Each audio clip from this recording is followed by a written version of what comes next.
everybody, this is Peter. I hope everyone's doing well. It's April 8th, and this is our Wednesday bi-weekly radio address. A little under the weather today, so hopefully you guys can understand me well. I'm trying to clear my voice out, but we have a lot to talk about today. In the first hour, we're going to talk about projects and teams, which some of you might have noticed on the website. We have a new section that's being developed that we're trying to orchestrate through programming, where people can get more active and more focused in specific ways, hopefully based on what their background is. I'm going to go through that first, and then I'm going to take questions for the second half of the first hour, which not call-in questions. I see some people on the switchboard. I'm assuming you're either listening. I assume you're listening, actually, because I'm not going to be taking any switchboard calls today, but we will, of course, in the future. But I have the forum questions I want to go through. There's tons of these. I doubt I'm going to get through all of them, but I'm going to do my best.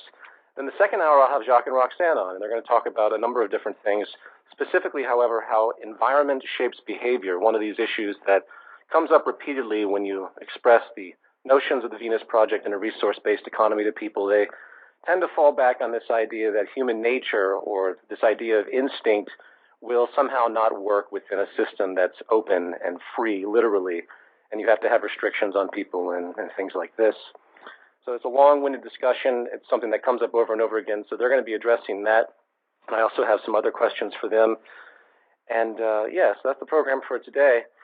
So I'm going to jump right into this. If you guys have been to the projects page on the website, you'll see that we have about 4 major teams. We have the communications team, the administrative team, the creative team, and the technology team. I'm going to have to say that these, the way I just stated that is the order of importance as well.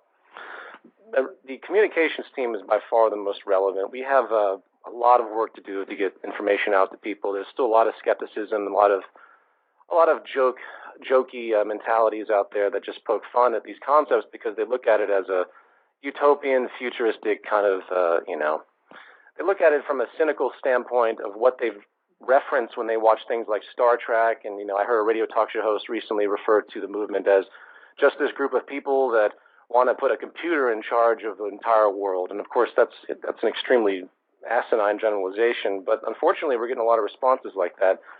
In the communications team, there are basically 3 sub-teams. We have the education team, the activist team, and the lecture circuit sub-team. Now, the education team is by far the most important, and this is basically all of us. Even though you can sign up for these teams through this site, I would hope that everyone, whether they're signed up for the communications team or not, will, of course, participate in spreading this information. And I'm going to try and have tips and guides to help facilitate communication in this regard, because most don't quite know what to say to others when they bring this stuff up, I tend to find, especially based on the emails and questions that I constantly get.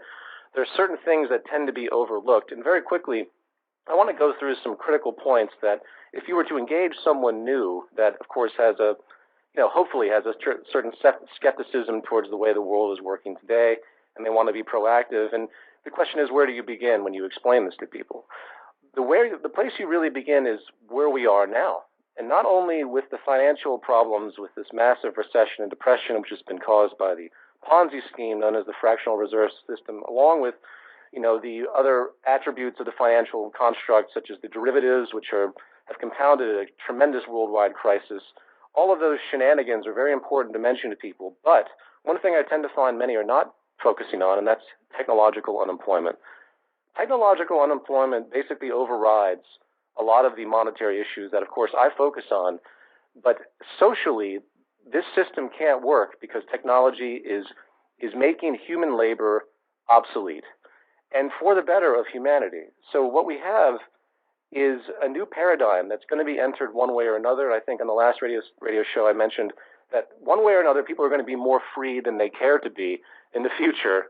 Actually, let me take that back. There's 2 ramifications of freedom. You can be free in the sense that you're going to be on welfare and have limited resources because there's not enough jobs to go around, or you can be free in a new social system that actually elevates technology to the place it should be to free humanity as a whole.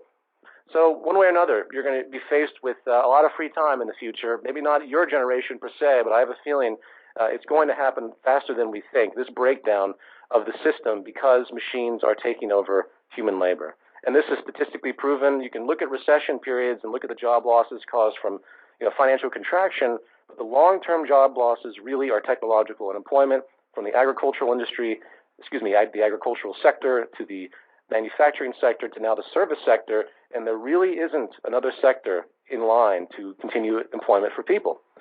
So that's something to think about, and I think when you begin to talk to people about this, you bring this up because no one knows anything about this. So that's the first thing I would comment on that. So it's a slight deviation. Let me get back to the actual structure of these teams. So the communications team has the education sub-team. Education sub-team is basically what I just described. You can use the DVDs. You go to the toolkit page, and you can download the DVDs for addendum and for the orientation movie. Of course, there's the manual you can print out. These are great tools. I'm hoping to get a lot of this stuff in other languages, which I'll get to when I talk about the administrative team. But let's stick with the communications team. So that should be fairly transparent for most of you. And I'm going to have as much information about bridging the differences as I can. In fact, I might even write an entirely new article regarding how to go about approaching people that have completely different value systems than you do. And I think I've addressed this to a certain degree. We have to find common ground. So you approach them in the commonalities rather than what separates you. If I was to approach someone who's Muslim, I wouldn't bring up religion. I would at least not necessarily. It depends on what level of conversation we're discussing. I would start at the foundation of what we share in common, such as our livelihoods and how we live and the resources that we need, things like this.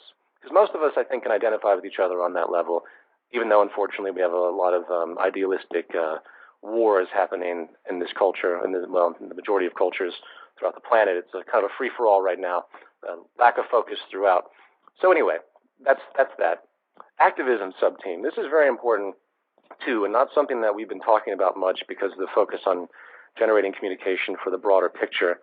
The activism sub-team is going to grow because we're faced with a lot of really serious problems, especially restrictions that could come out regarding the Internet. And I'm sure you guys have been recognizing different things that have been put forward. We had Internet 2 and all these other things that were initially stated. Now the Obama administration is suggesting a cyber-native security type of bill that will essentially allow the government to shut down the Internet whenever they want in the state of a so-called emergency, which is basically whenever they want. And that's extremely dangerous. Workarounds for that can be thought of. I've thought about things like that regarding satellites and other types of ways to be independent in this, but it's very difficult, because obviously the major corporations dominate the internet bandwidth lines, so to speak. So that's something that we'd have to fight at an activist level. You'd have to get people together to literally, as much as I hate to say it, to write your congressman to a certain degree and seriously complain about any type of legislation that restricts the internet and freedom of speech. They already had the monopoly and everything else in regard to media. We can't let this happen to the internet, and I'm going to be talking about that more. And that's going to be more information that will be put in the activist sub-team projects page. And I'll speak more about that as we go forward as far as the architecture of these teams. Another interesting thing about activism that I think is worth pointing out, though I don't take very seriously, and I wonder if you guys have seen this, in Missouri, they had this report that was distributed to law enforcement that was basically against militias. Militias typically be defined as, gun-toting, so-called patriots that, hoard guns, and they kind of come from an old version of America where they want to maintain all of these aberrant conditions, and they don't want change. So anyway, militias are essentially an age-old notion in America, and there's this report called the Modern Militia Movement, and basically it tells them to look for bumper stickers that have things about the Constitution, things that are patriotic-oriented, because apparently there's a new association going after anybody that actually cares about their rights in this country and associate them with militias or terrorists. I'm sure you guys have become aware of that. To get to my point, in this report, they actually have Zeitgeist the movie. Anyone seeing with Zeitgeist the movie might be a part of the modern militia movement, and they base this because of the critiques of the Federal Reserve at the end. At least that's what it states. So that's a serious allegation. And as far as my actions towards that, I'm not quite sure what I'm going to do. I'm going to ignore it for now. If it gets larger and I see this start to spread, I would have to consider some type of legal action and from the standpoint of slander or something to the effect, because this is a degradation of simply a film. We should have the right to make movies about anything that we want. So I find that to be problematic, but I'm not going to take it too seriously at this point. But it does reflect another point of activism that we might have to contend with if we need to communicate with the organization that's creating things like this, because who knows what kind of propaganda awaits us in the future. The third section of the communications team is the lecture circuit subteam, and this is very important, and it's also very specific. I want to attempt to get a team in America, in England, and in basically every major country, and if not major metropolitan area, of a few people that really clearly understand this information. And they would represent and be speaking parties, satellites, so to speak, of the movement in their respective country, and they would literally have the ability to have events to do basically what I did in New York City, but in other countries. It takes someone very informed and a group of people most likely very informed to be able to communicate this information in a diligent way. The things I'm going to have provided for this are the PowerPoint presentation that I presented in New York. I'm going to get that online very soon in an open source format and essentially leave it open for anyone to translate it. Hopefully it can be translated to many languages and people can download it and they can use it. And that's very important. Of course, I have the film, too, which basically runs the same gamut, the orientation video, and that needs to be translated to, and again, I'll talk about this stuff in the administrative team because that's where that's where those responsibilities lie. And they can be used as well. So it really depends on how committed and how educated you are in regard to the direction. For someone to be, so to speak, I don't know, to have the go-ahead from us to feel that we feel you're confident in this. Not to say that everyone has to get approval for anything, but if you want really serious about this and you want to be able to talk and maybe be on a circuit that we create, the Zeitgeist Movement creates, we would have to communicate with you. And this is something that I'm going to have to set up another section in the community section in regards to this to figure out who's really dedicated.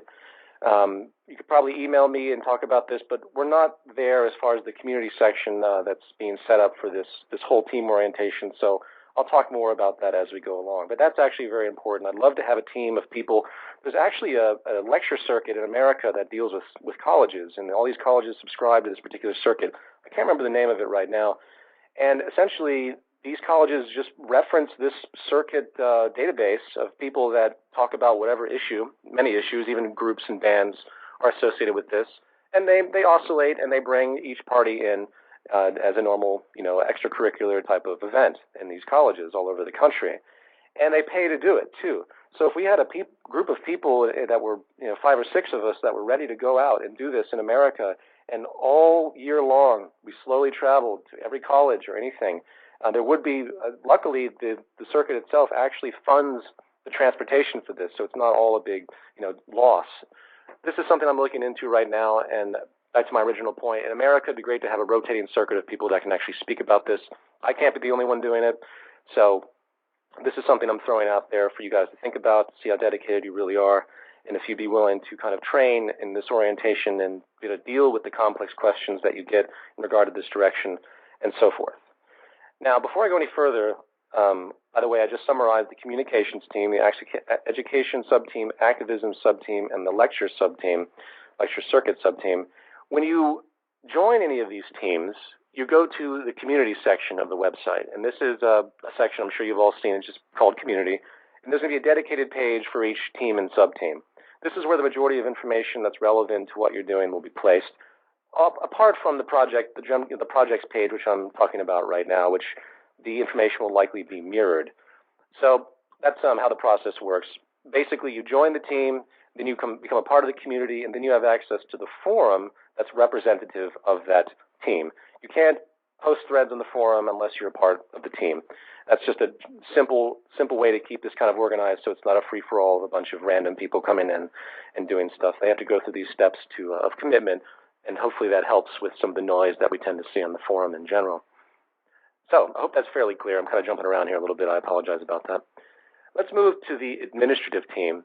The administrative team is very important because this will deal with translations, document translations, subtitles, and this project management system, which has been created by Tank Top, which some of you might be familiar with in the forums. He helps run the show here. And this project management system enables people to, on their own accord, go into our system and submit translations and submit projects and things like this. It's a very, very interactive programming-based thing with little human interaction, which is great. So there's an independence that can occur with members that are dedicated enough to work in this realm.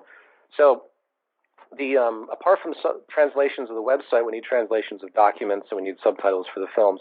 And we also need about 32 bilingual point people that can help manage and answer emails, and any just basic bilingual translators that can help us that only speak English as well for each language. So if you go to the main index page, you'll see that we have all these languages, and we're probably going to add more.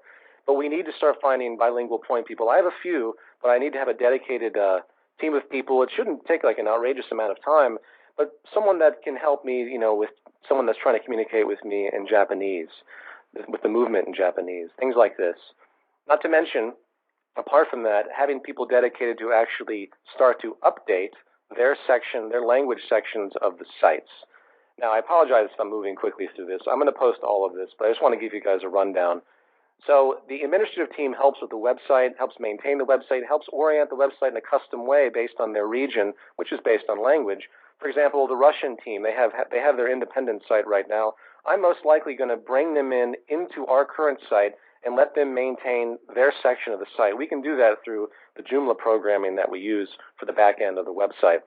So the administrative team is to help the integrity of the whole thing, to keep communication going, to keep things updated, and other things that might come in the future. It's a very important team. With the handful of people I have helping me, we just can't do it all. So I definitely need volunteers to come forward and help with that. If there's enough of us doing it, it really shouldn't be that time restrictive. It's just a matter of doing your part. And I think it would be very rewarding and extremely effective to have this type of organization on a much larger scale. So this leads us to the creative team.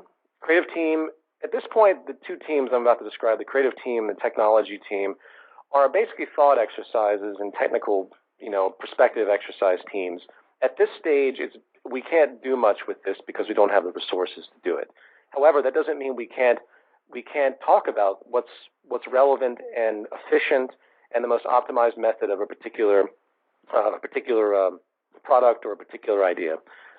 The creative team has two sections: the material innovation subteam, which essentially just deals with, I guess you could consider individual products, not products, individual inventions. We could have, anybody that comes up with any type of separate type of concepts. Anything like that would relate to, say, a computer system, or relate to, say, a certain machine, or the optimization of singular entities to make them the most optimized in their construction and in their efficiency for the longest durability and the ability to be updated. Basically, anything you can think of from an invention standpoint that you think would be helpful to humanity. Forget about money. Just think about it from a creative standpoint, and forget about technology too. Just think about what's possible, and based on your information and understanding, because this is where it really comes from. It comes from creative ingenuity. That's really where everything stems from. And the technological section deals with how that manifests. And that's let me back up here. So the material innovation subteam deals with individual types of inventions, how a heating system can be optimized, etc. And then we have the social innovation subteam. Now this is where the material innovations concepts would be put into a larger framework, because what we're looking for is basically a systems approach to society. And this isn't just society in its macrocosm, it's also the workings of a home. You want everything to be utterly integrated in a systemic type of manner, because that's the highest optimization that takes everything into account. So the social innovation subteam is about creative thought in regard to broad social design, such as infrastructure, planetary organization, even city systems, industrial design, anything that would relate to optimizing, distribution of goods. This is just another creative level of us to think about what's possible. And I just think it's a brilliant thing to just consider. I think about these things all the time. You've heard me mention these ideas. Universal enclosures, transportation systems, those pressure systems they used to use in banks. If you just put your mind to it, it's amazing what you can come up with. And regardless of their tangibility, you come up with them anyway, because there's a train of thought that you're using to come up with it, and therefore it probably has a certain degree of validity somewhere. And that leads us to the technology team. The technology team is probably the farthest of our interest right now, and as far as necessity, we need to focus on communication. and then creativity comes after that. The technology team comes after that. These are the guys that actually have a background in technology. And anybody out there who has interest in science and you work in programming, you work in industrial design or automation and robotics, I mean, these are key areas that if you have the background to do it, start to talk about things in this forum, because if certain things will go counter to the creative team or improve the creative team. For example, there might be a technology out there that no one could even fathom that you are aware of, and that someone else can't even put into a creative context because they've never even heard about it. Things like nanotechnology that are in their infancy, but propose possibility for dramatic change. I mean, imagine the moment when we can materialize matter and construct things from an atomic level. That would make every attribute of our system completely obsolete, because there's no such thing as scarcity anymore, at least in the broadest possible sense. You could have nanobots. Anyway, I don't want to go into all of that. But it's an amazing thing to think about. And if you learn more about this technology, or things such as self-repairing structures, things that I denoted in the presentation guide a little bit, but expand on that, inform everybody about what is possible. This is very important. And then develop systems that you think might be applicable. Obviously, you don't want to go too far and make something that someone could come into the site and take and patent. That's something very difficult to consider. You don't want to have any of your ideas stolen, because unfortunately in this structure that will happen. But you want to give general, broad ideas at this stage. And as we move forward, if we're able to construct the first city, we will bring people that have created these ideas in, and they will begin to start the interdisciplinary teams. In fact, all of what I've just described is essentially a form of interdisciplinary team in time, as things start to meld together. So I hope that's a general. I hope that's sufficient to describe what we're doing here. I want to jump to the questions. It's 20 after now, because there's tons of questions. But this team orientation and project orientation is extremely important, and it really should be the foundation of the Zeitgeist movement from here on out as we begin to construct more information, more ideas. So yes, please sign up for those, and submit your feedback on the forum too, because this is a collective effort, and I want to see what other people come up with on many different levels as far as application. One thing I will comment on very quickly is you'll notice there isn't a financial team or anything that has anything to do with raising money. That's because at this stage it's not that important. I agree that we will eventually have to deal with something like that, getting land and getting financing to start building the first city, or even making, say, a major motion picture, though I would hope that someone can pick up a major motion picture from Jacque and Roxanne's ideas and do it independently, obviously within the monetary system, getting like a major director to do so. But who knows? Who knows what could be possible? So the reason I don't have that is because it isn't particularly important at this stage, and it kind of clouds things. Once money comes in the equation, things get a little bit messy, as we all know, and I'm trying to stay away from that at this point. We have a huge, huge job of communication, and that's really where the central focus should be, and administrative, and that they kind of go hand in hand. If we ever have another large event, the administrative team could come into play with that as well, and that's going to happen. There will be something happening probably before Zeitgeist 2010, Zeitgeist Day 2010, which again we're going to start talking about as well. That will be something for the communications team to get their head around, and they can start to orient different paths and infrastructures to help people that want to have Zeitgeist Day in their area, and so forth. So there's a lot I can say, but I think that's a general summary. So let me go into your questions now. And that forum, I'm going to be trying to manage the team, the projects community as best I can.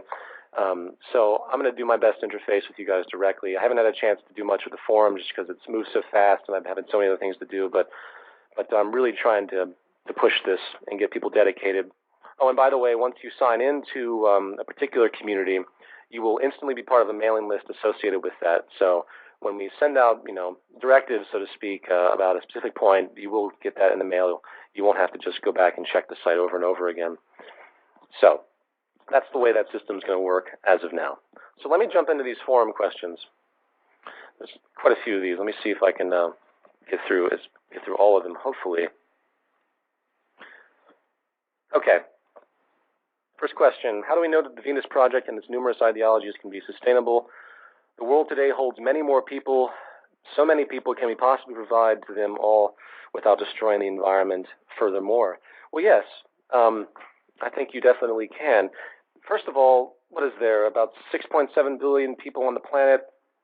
I believe some numbers here that I thought were interesting. There's about 36 billion acres of land on the planet, which would mean that each person theoretically right now could get 5.3 acres. However, when you take in the waterways, which is 70% of the Earth, there's actually about, I think, 89 billion acres of water, and that would translate into 13 acres of water per person. Now, those are abstract numbers. Obviously, are not that relevant because of the way the land has to be distributed for its use. But what it means is that there's actually quite a bit that can be done, and we have to rely on city systems eventually. Population growth is a problem. The only resolution is education. There's no reason. It should be pretty obvious to everybody that those that are well-to-do in this world tend not to have as many children, and those that are poor and less educated tend to have a lot. And it goes to show that there's a responsibility issue, an awareness issue that's deprived for people that are less informed, and less informed is usually associated with having less worth as far as financial worth, and therefore lower classes tend to have more children. And this is something that can be resolved through education. I agree that the population growth is staggering, but it doesn't mean that there's no resolve for it. The Jacque Fresco's Cities in the Sea are a great way to reduce this land-based population pressure. Not to mention the city designs being extremely efficient are another tremendous efficiency-oriented aspect. Not to mention that a lot of the industries that currently take up a lot of land won't even exist, so there'll be more available land area for people because we don't need the structure that we have now. There's so much multiplicity, there's so much duplication, there's so many factories that produce the same thing over and over again. They don't need to be there. So there's many different ways to look at that, but I say yes, absolutely. Again, when higher advanced technologies, abundance-creating technologies come to fruition, I think there'll be more than enough. The only real issue is just having people being comfortable on the planet, and that can be done too. There's no reason we can't go straight up on this planet. Jacque has even designed a mile-high skyscraper. There's so many possibilities if we let technology show us what can be done. And I think the population issue is an issue, but I think through education and technological application, there's no reason everybody can't have food. There's no reason everybody can't have a nice standard of living. I firmly believe that based on what I've seen. Second question, what would be the process of starting a resource-based economy in a monetary system? Obviously, you have to utilize the monetary system in the initial stages unless there was some kind of massive dramatic event that enabled this to happen from the ground up. The two most important attributes really are education and then basically starting the first city. Education right now is the most important thing. We have to get people to understand this direction, understand the flaws of the monetary system. And then we have to put it into practice through the scientific method by orienting the first city. But we're not there yet. We have so much more to do before we can attempt to even approach the city. But those are basically, I think, that's the process, is education. We have to take advantage of the breakdown. The more people you meet that have lost their jobs, that are alienated by this system, explain to them what we're trying to do and try to pull them in. The more distraught people become, the higher odds we have, as bad as that might sound, but that is unfortunately how change seems to occur. So we need to so-called capitalize, for lack of a better expression, on those that are being hurt by this system. I don't like people being hurt, but unfortunately it does take destabilization to create real change. And so if you meet people that are jobless, tell them about this direction. And then we'll slowly move into a larger organization. We will build the city. We will have it as a small type of fair environment, which is a test city. These things can happen, and that's pretty much the path that I think is going to have to unfold. There's a lot more I could say on that as far as the way the breakdown might occur, but I'm going to leave that for another time. What are your views on the liberty movement and philosophy of liberty? Well, I would have to change that word liberty to mean freedom, and liberty movement, I don't even know what you would call that. It seems to be pretty disjunct at this point. You have this patriot movement that seems to be associated with the liberty movement. As far as the philosophy of liberty, I would have to redefine that, or just simply define that as basically people doing what they want to do. And I think in an elevated culture, you wouldn't have all the problems that you currently have with the so-called idea of liberty. This system now can only be maintained by constriction because the system as it exists would be absolute chaos if you didn't have the legalities to keep people from stealing and doing everything that they do. The system has to have this right now because there's no other way to maintain it, because the whole thing is inherently dishonest and based on corruption and differential advantage. So this is a difficult thing. If you really care about liberty, you'll get the hell out of this current system, because there's no way.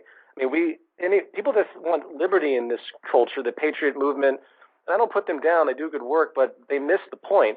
You know, they're still punching into their 9-to-5 personal dictatorship every day. They think they're free. What kind of liberty do they really think they have? You know, free enough to walk out the door and buy things? That's not liberty. That's not freedom. So my views on the liberty movement are redefining. I think the liberty movement is basically a joke because they don't look at the underlying mechanisms. They're based on a specific tier of reflection based on current events, and they can't see what's underneath the entire thing, which is creating everything. And until we overcome the foundational issues, it's all just talk. So let's see here. If I need someone to fix my car, could I order a repair service to my address? Hold on a second. Let me rephrase this. This is a long one. Let me read this real fast. The question is fixing the car. Someone's fixing their car. Do they have to wait for the repair service? Without money as an incentive to get work done quickly, I'm having trouble picturing why services would ever be prompt. Well, that's a great question based on our current state. Well, first of all, automation would take over all of these things, and the speed by which that automation would work you wouldn't be waiting for anything. Secondly, and most importantly, your car would be manufactured to last, not like what you see today. The degree of repairs that cars and any other product that's created today is directly related to the planned obsolescence that's been built in because of the lack of quality materials or just the deliberate withholding of efficiency outright, such as like Apple Computer. What you have would be designed to last. And that's the first thing you have to realize. Secondly, repair services like a car, it would be easily mechanical, very simple. The car would be designed and tailored to be maintained, by the machines. It wouldn't be designed with this engine that sits there that you have to roll under with a thing on your back, roll under the car and look at it. It would be designed to pull right out, just like Jacque has talked before. You'd have efficiency built into every aspect of so-called service.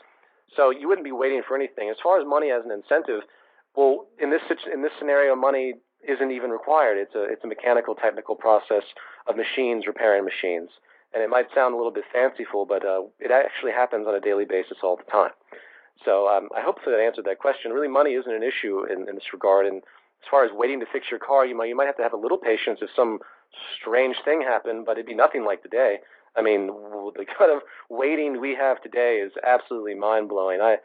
The waiting in the banks, waiting for repairs, waiting for the subway, waiting to rent a car, we wait like crazy in our lives. In fact, I'd like to know how much time a person has spent waiting in our current culture. I bet it's staggering.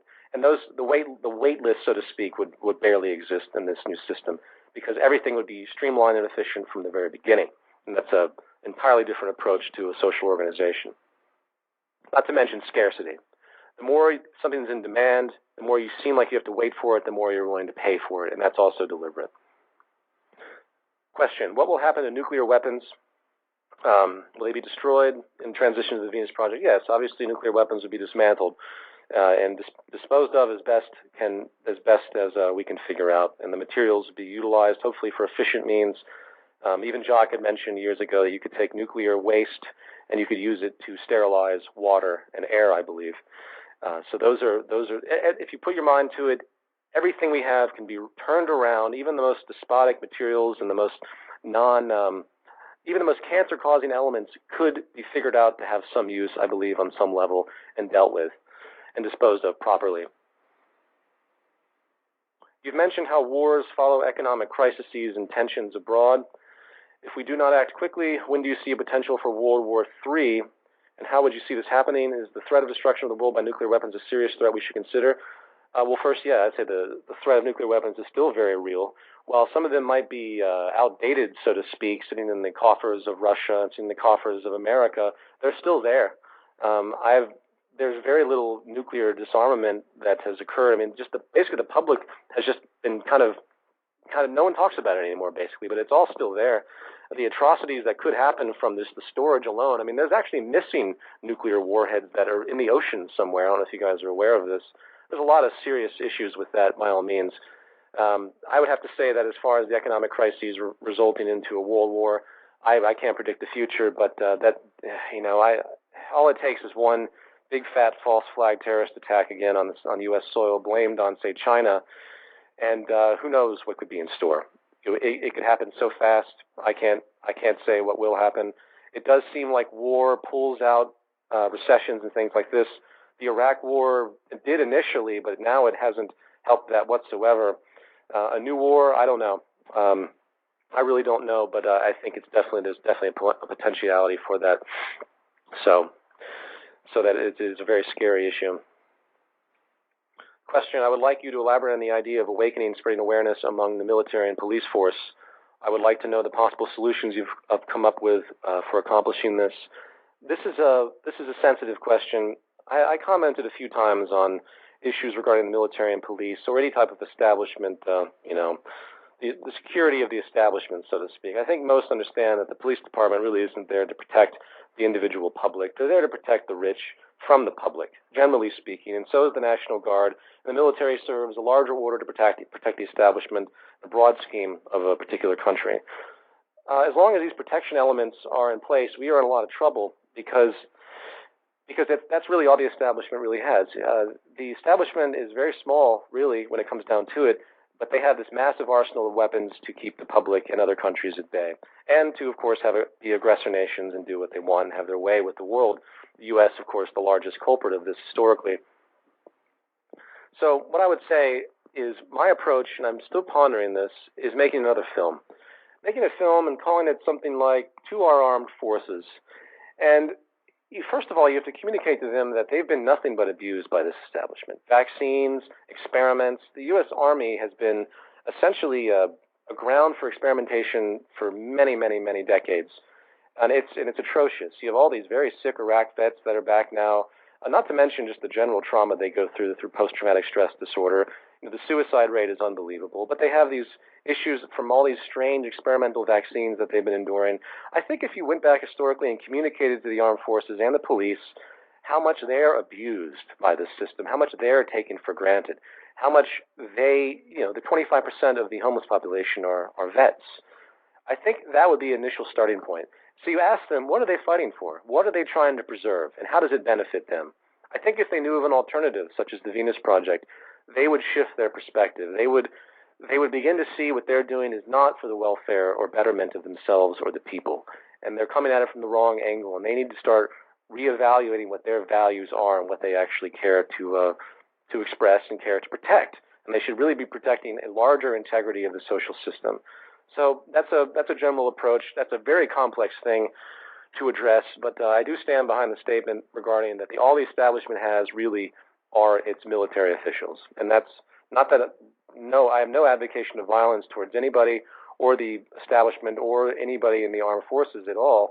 I would hope that they would come to terms and feel embarrassed by their position. That's a good word. You want to make them feel embarrassed by what they support, embarrassed because they wear these medals, and you ask them why, what does it represent to you, and how does that help anything? How does that help your family? How does that help your grandkids, So anyway, I hope that answers your question. Communication, and I might make a film regarding that, or I might do something in some way to try and communicate with the police and armed forces. Very important on some level. Do we want mention? Excuse me. Do we want mention in Michael Moore's new Wall Street documentary? It's not so much that we want mention. We want Michael to start talking about the foundational root causes.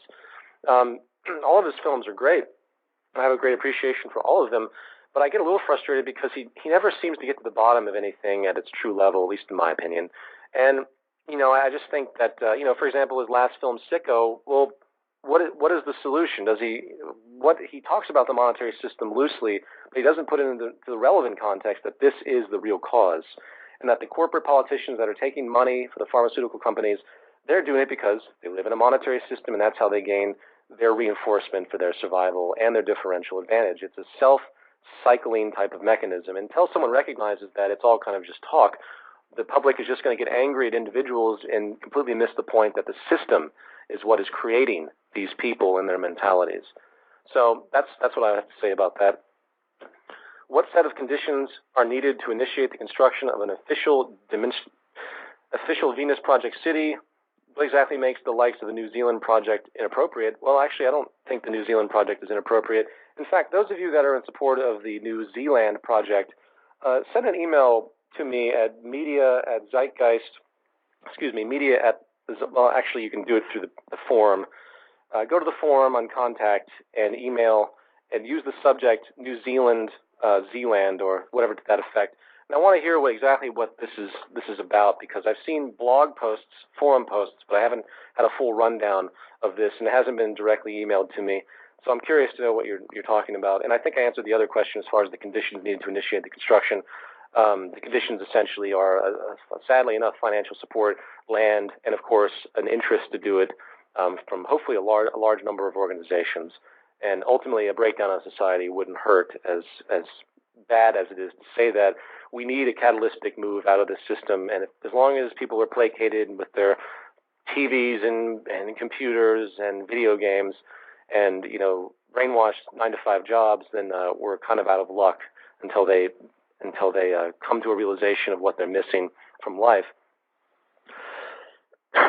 Excuse me. Considering how much energy some participants of the Zeitgeist Movement are willing to devote to taking action, what kind of larger scale activities do you encourage? This is where the community projects team comes into play. So please reference that. Though you've spent much time on the intellectual and physical manifestation levels of this movement, what do you have planned for and feel we can do as the crucial level of awareness and consciousness? On the crucial level of awareness and consciousness. Well, awareness and consciousness has to come from education. Consciousness has to come from what the possibilities are.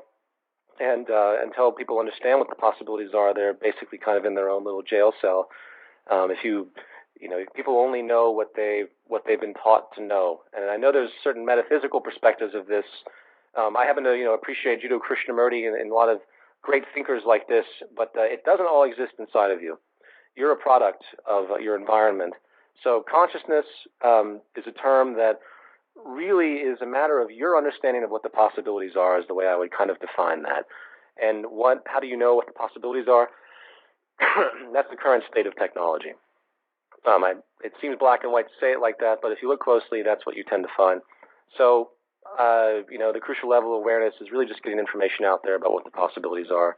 And as far as what Jacque Fresco's work is, there's so many possibilities. It's such a positive future that could be. So if you can make that apparent to yourself and your family and everyone you know, that's how we're going to move forward with this. Let's see here. Okay. Peter, you said that there is no place for subjectivity in things that concerns to technical processes. But what if computers want to build a bridge in a place that people like as it is? Isn't it possible to consider direct democracy for approval of these things, for example, with a system like internet voting? Well, that's an interesting point. Well, first of all, the computers don't just decide to do things in that kind of sense. The computer just doesn't magically come up with, let's build a bridge. It could in a certain circumstance, but the computer is, all the major elements of the society are regulated by the system and are preset, so to speak. It's like a nervous system of a human being. When you get a cut on your leg, your cells don't vote on whether they want to fix that cut or not. So the system reacts. If the system sees a tornado begin to emerge off the coast of, Japan, they will begin to counter that immediately. There's no decision-making process because obviously tornadoes are dangerous. So if there's a need for a bridge, obviously the people would denote that need. If someone needs to get from point A to point B and there's no way to do it, then obviously something needs to be done.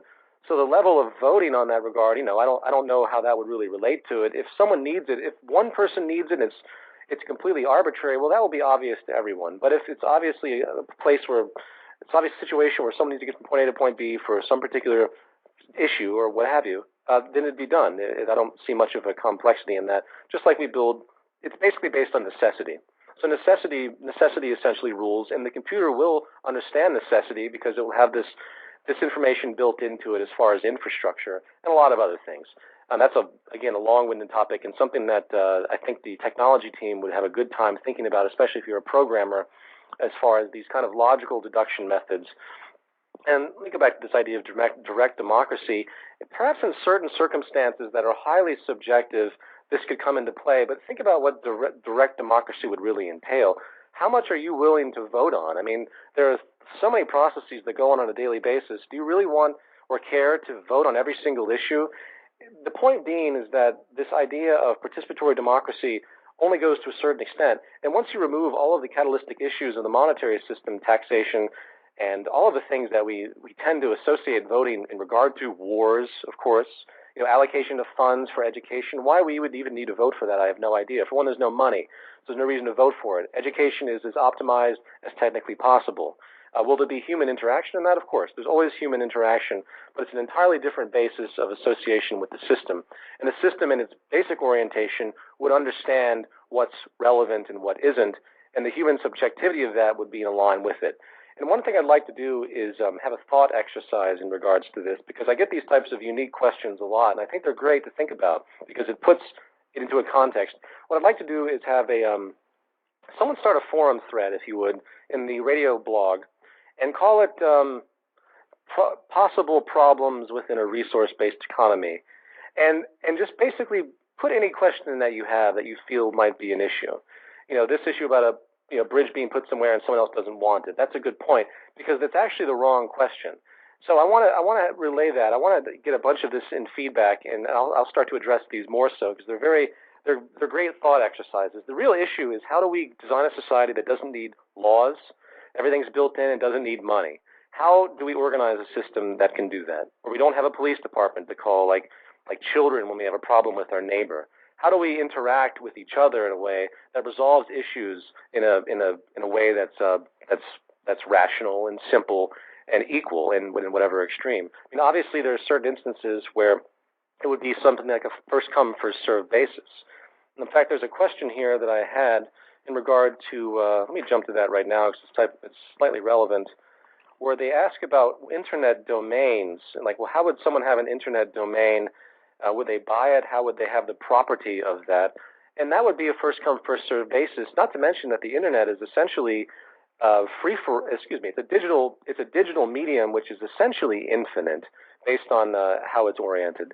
It's just a form of electronic waves. So a simplistic way to describe it. So domains. First of all, the domains wouldn't be based on income interests. You could have a domain and you could have a website. If the domain is taken, well, unfortunately, that's the reality. But the nature of the domain would not have the necessity that it does in this system because of money. There are people that buy their domains, corporations, for millions of dollars because they have to have it as their signature so they can get their website so they can sell their goods and services. So anyway, I don't want to go on too much about that, but essentially you could have the same type of structure you do have now. If your domain's not in use for X amount of time, it could be built into the system where it's made available to somebody else. There's a lot of different angles you could do to make it extremely fair, so to speak. Excuse me. Okay. What major changes do you think the educational system would have in this new society, and how would it work in a general way? Education would be based on science and critical thinking. Humanities would have a technical basis. You would, of course, study history and everything else, but we have to get people to be able to know how to think. It would also deal with values, which is a very important thing, and maybe I'll ask Jacque about this when he comes on. Our value systems are essentially imprinted, so to speak, at our youngest ages, and if you're put into an environment where someone gets an F and someone gets an A, that's actually quite a despotic way to do it. Generating that type of competitive mentality is the wrong way to go. You want people to work together.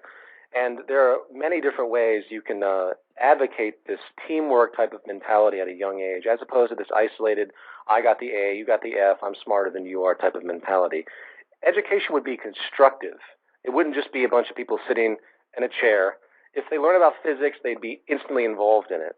They wouldn't, it'd be a lab type of environment. It'd also be much more than that. You'd have, what you would call field trips today. But the educational system would be hands-on. It would get people to understand what they're talking about. For instance, when I was first learning mathematics as a kid, I had no idea what I was even learning. The teacher didn't know how to explain it. It was just a bunch of abstractions to me. It took me years to understand the real beauty of mathematics and what it represents, but the the general mechanics. What does that mean to somebody? It's like what Jacque talks about, how you go into a biology class and they call you a Homo sapien. Well, what does that mean? What's the relevance of that? That doesn't tell you anything. So there's a lot of nonsense and noise in the educational system, and what I would say is that values and critical thinking are the two most important things that are taught. Next question.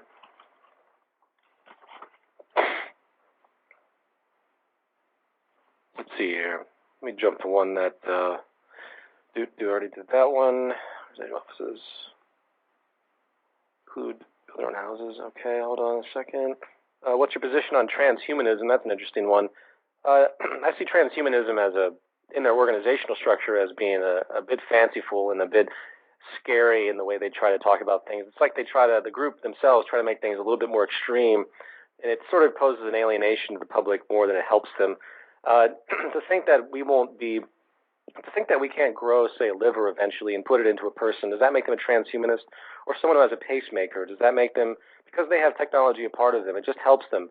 Someone who wears glasses, that is a combination of man and machine on a very simplistic level. And so is the way we function. Use of a calculator is also a combination of our mental processes being delegated to machines. So the fear of transhumanism, I don't understand why people are so afraid of it. I know the group themselves tend to be very fanciful, and they go to these massive extremes, and it tends to be very alienating to the public at large. But I have a general appreciation for technological advents, and transhumanism could be a positive thing. I don't think it really even needs the name transhumanism. Frankly, you just need to recognize that we can improve ourselves with machines and nothing more. Next question: will people be forced to go to schools?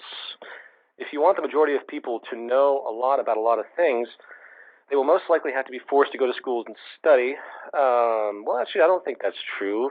Forced to go to schools, I think children will be conditioned into wanting to go to schools. I think there's a very large difference between this.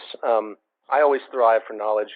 In our current system, there's a derogatory nature of school. It's forced in the sense that kids don't enjoy it. It's more of a militant type of environment.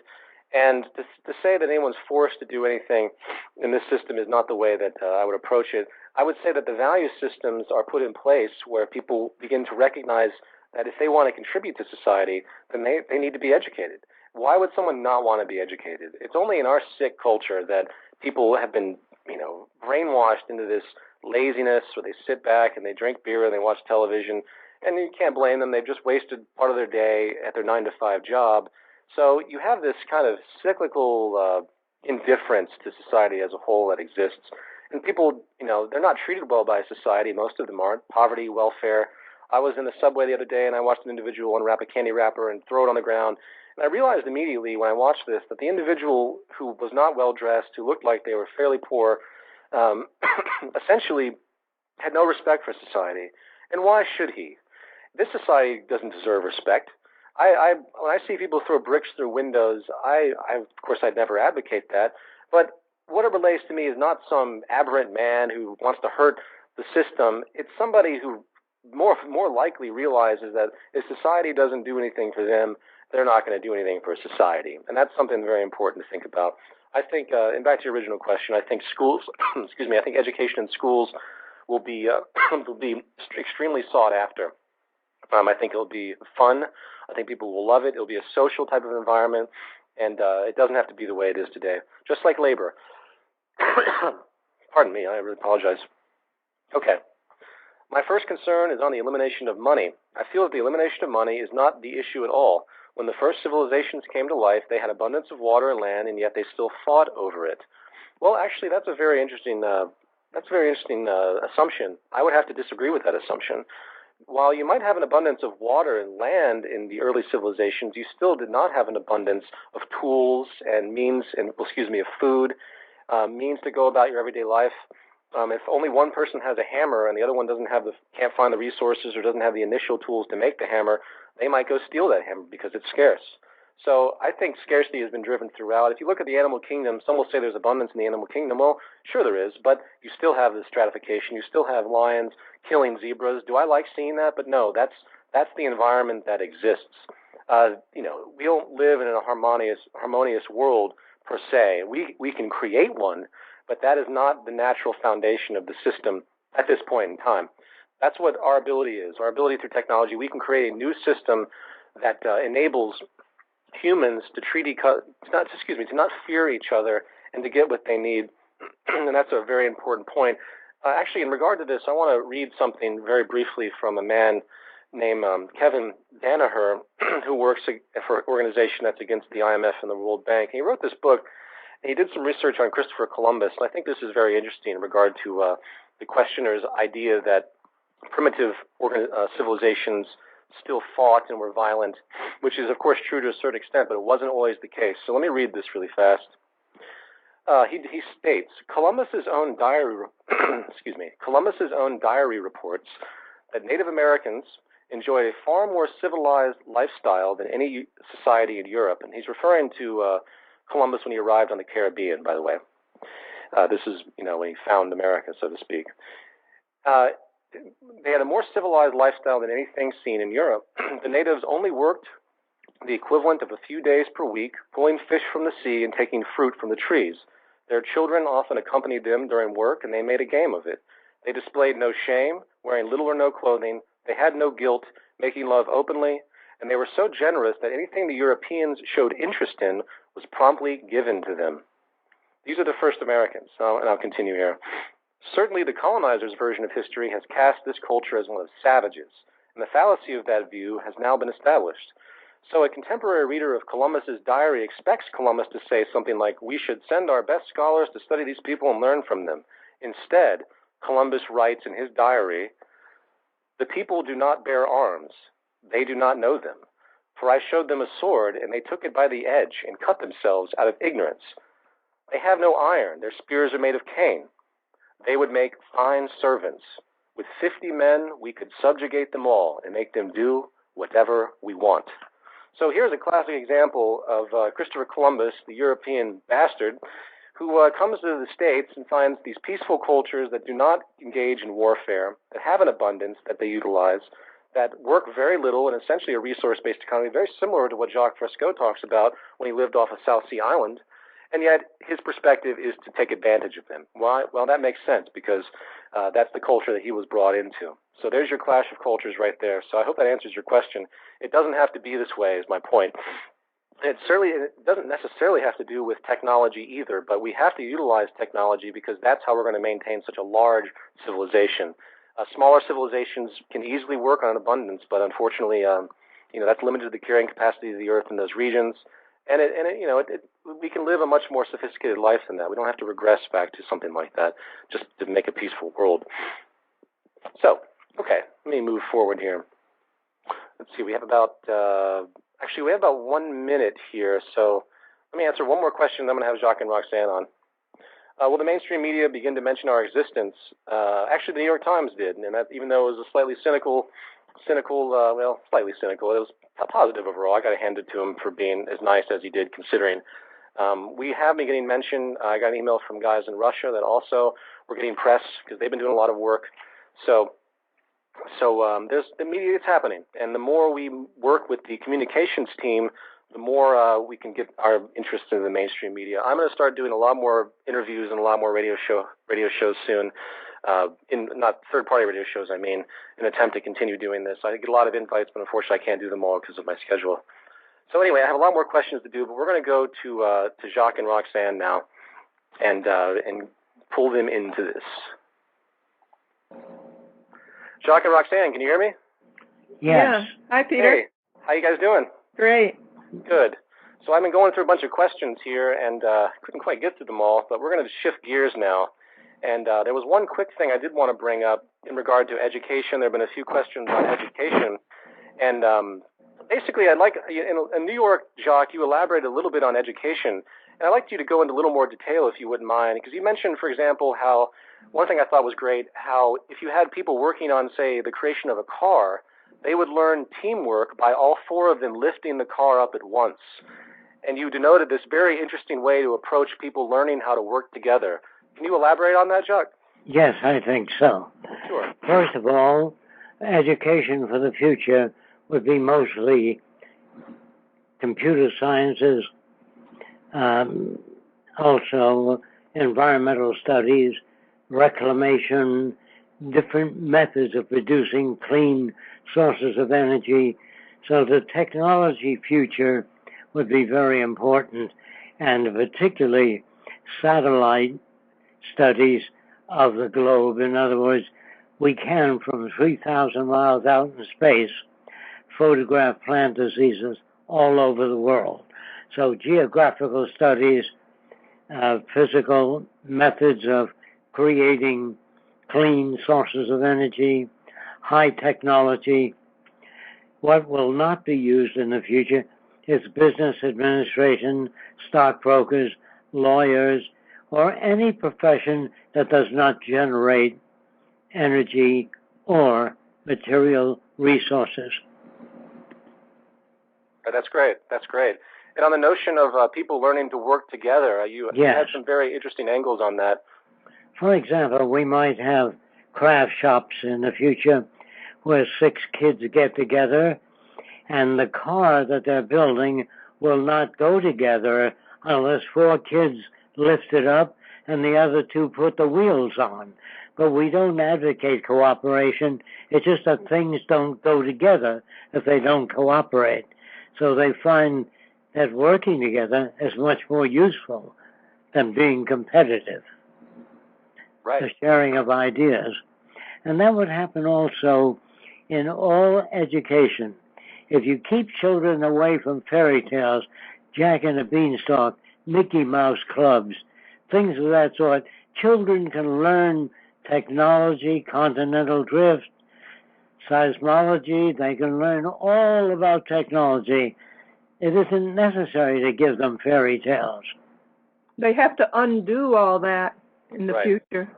Then they have more propensity to hopes and wishes and metaphysics because they don't have a grounding in science. Like many people tell me that they're very spiritual.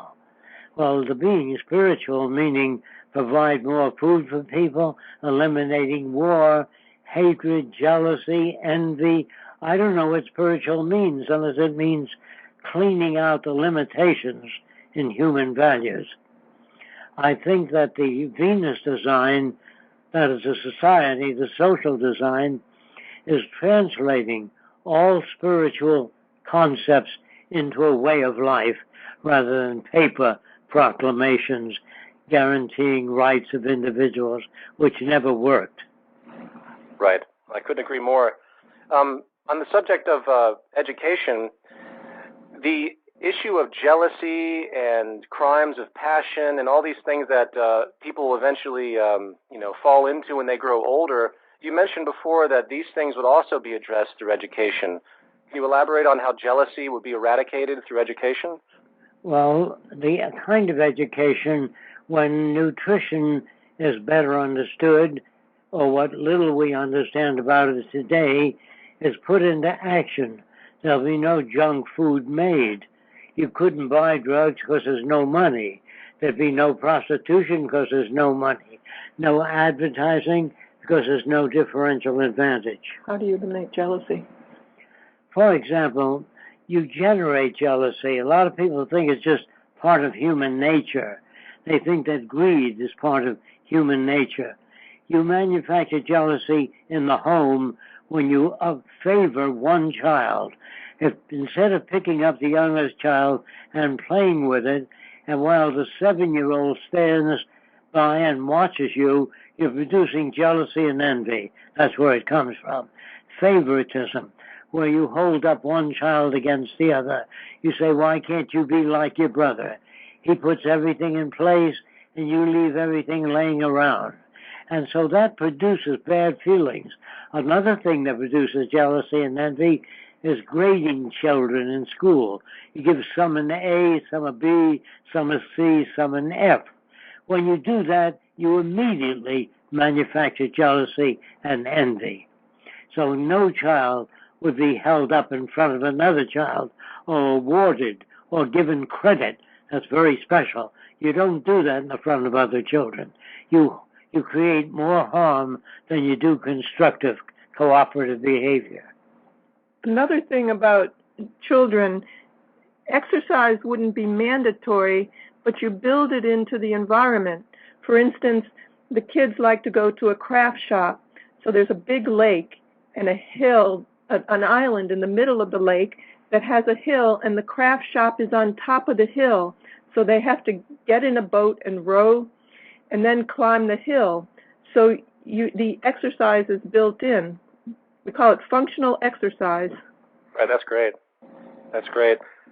And that, in a lot of ways, and back to the notions of jealousy and greed, this issue of environment shaping behavior, which is a very big topic, which I hope you guys can elaborate more on broadly, because I think this is one that comes up repeatedly. People kind of feel like, when I get emails from people, they tend to always come from a disposition that they think what they understand is just universal. For example, people will say, well, I like my property. But, what do they really mean by that? They haven't given that thought. So I want to open the floor to you guys. Of all the things that we've addressed in the past, if there's anything that we haven't talked about regarding environment shaping behavior, I'd love for you to open that up. And the first question I have for that actually is, Jacque, what would you recommend for people to begin reading? So you mentioned Jacques Loeb, for example. Are there any other people that talk about this, like books, like from the reading list, that you would recommend for the public? Mind in the Making by James Harvey Robinson, or The Tyranny of Words by Stuart Chase, or Science and Sanity by Alfred Korzybski. Okay. There are many books on sociology, anthropology, B.F. Skinner, on behavior. But of course, what I want to talk about is how we get to be the way we are. Sure. Actually, if you don't understand the effects of environment on behavior, if you take a nice Jewish boy and bring him up in Nazi Germany as a baby, and all he hears is Heil Hitler, Deutschland over alles, he's going to become a Nazi. And if you take a Nazi baby and bring him up by an Israeli family, meaning an Israeli environment, he's going to become a nice Jewish boy. And if you take a nice Jewish boy and bring him up in Ireland, he's going to speak with an Irish brogue, and there's not a thing he can do about it. Now, if you're brought up in France, say 10 years, then you move to Germany and you live there 10 years, you will speak with a German-French accent. And if you're brought up in the Deep South, you'll speak as a Southerner would. And if you're brought up in an uneducated region of the South, you'd speak against the blacks, against the Jews, against foreigners, if that's the environment you're exposed to. It's not so much, a lot of the genes think, of the geneticists think that there are genes that are democratic genes that give you a propensity toward becoming a Democrat. Some believe that there's such a thing as a criminal gene. It really seems so obvious that the environment generates aberrant behavior. What you call today decent and ethical people might be considered criminal in the future. For example, a lawyer that can take language and manipulate it in such a way as to win a case is really a criminal. A judge who assigns people to prison sentences for 10 or 20 years without knowing anything about their background would be considered a criminal in the future. In the old days, a definition of a criminal is one who removed an object without your permission. Today, the definition has changed. New definition of a criminal, one who's caught. Right. So the people in Washington today, most of the government officials would be considered criminals in the future. Just as you consider human sacrifice criminal. In the old days, Romans used to go to watch Christians being fed to lions. Of course, in those days, that was an event. The whole family would go. Right. And the kids would say, Daddy, can I come next week to see Christians being fed to lions? He might say, son, only if you behave yourself.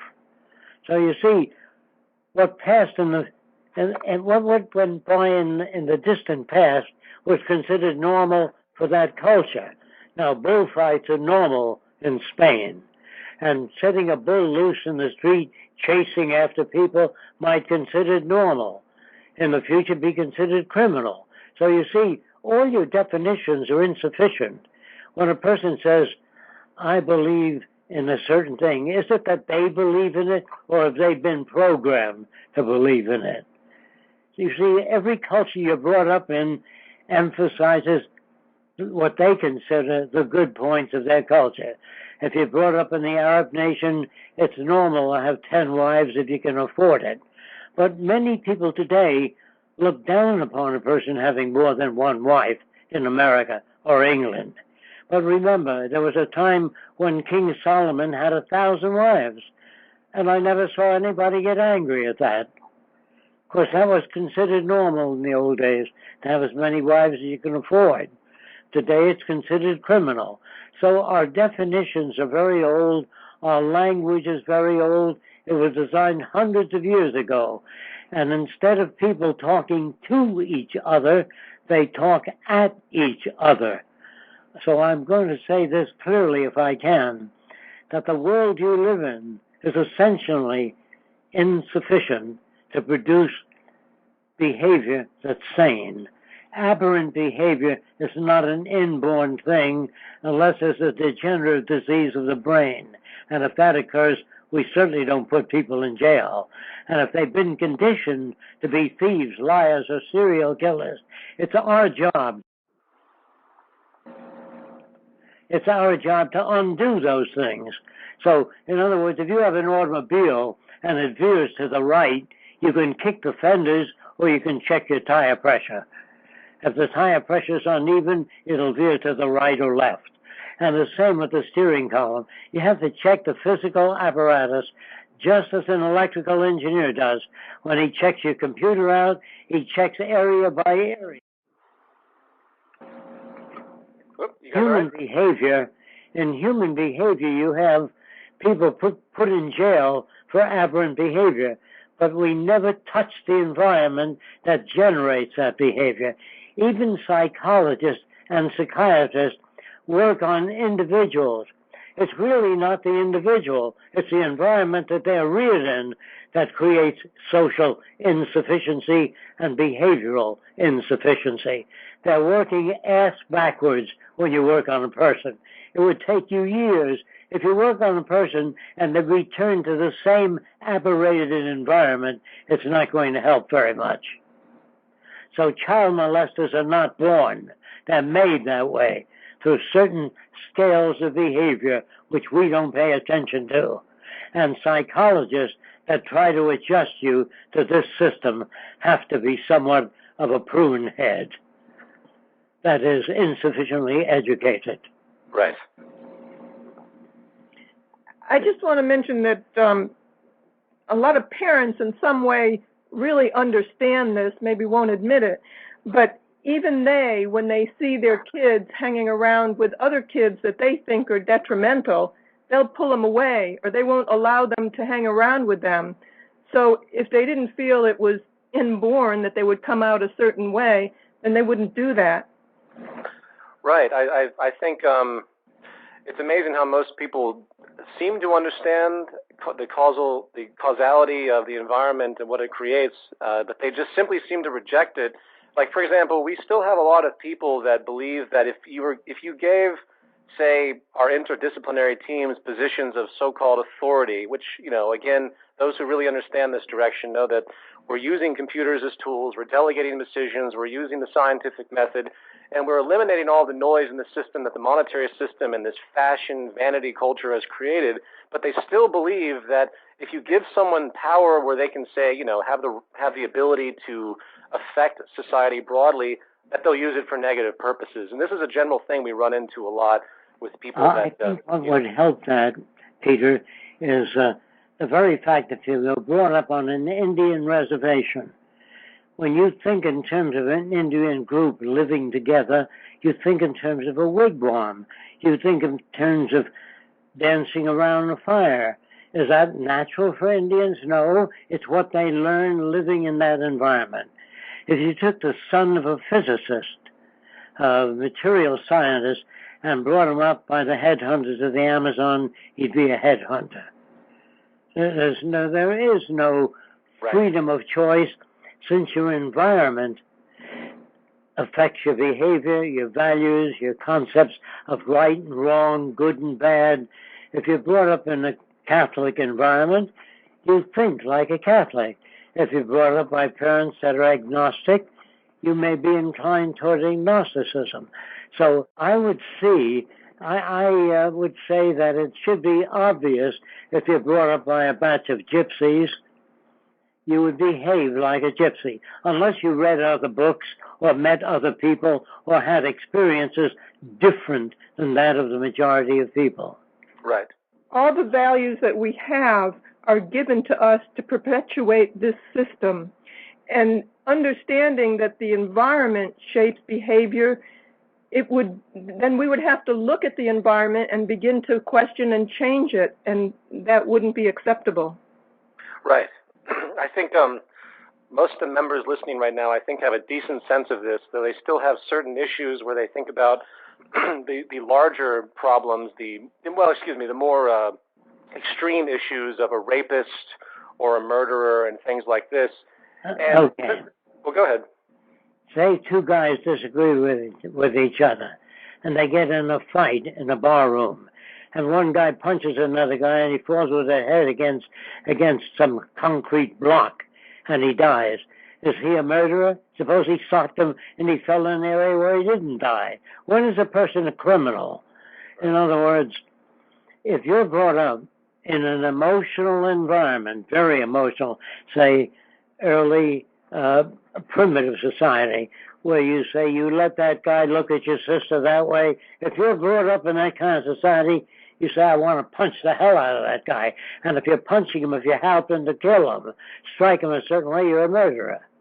Don't you see? And if another person says, oh, I got to feed my family, I think I'll rob a bank. Or when he goes in there with a gun, if a certain person threatens him, he instantaneously pulls the trigger. He's now a murderer. If he happens not to, he's not a murderer. He's just a bank robber. So I would say people poorly equipped intellectually that don't know how to solve problems. When I was a kid during the last Depression, if I wanted to eat, I would knock at the door of a house and I'd say, can I mow your lawn or do something for a sandwich? Whereas other kids might sneak in the back way and try to steal food from the refrigerators. They don't have the tools to handle problems. A lot of people are poorly equipped to deal with problem solving. Some people make a fist to solve the problem. When their wife doesn't agree with them, they beat them up because they don't have enough tools to know what else can be done. There are many ways of bridging the difference. The same with a rapist.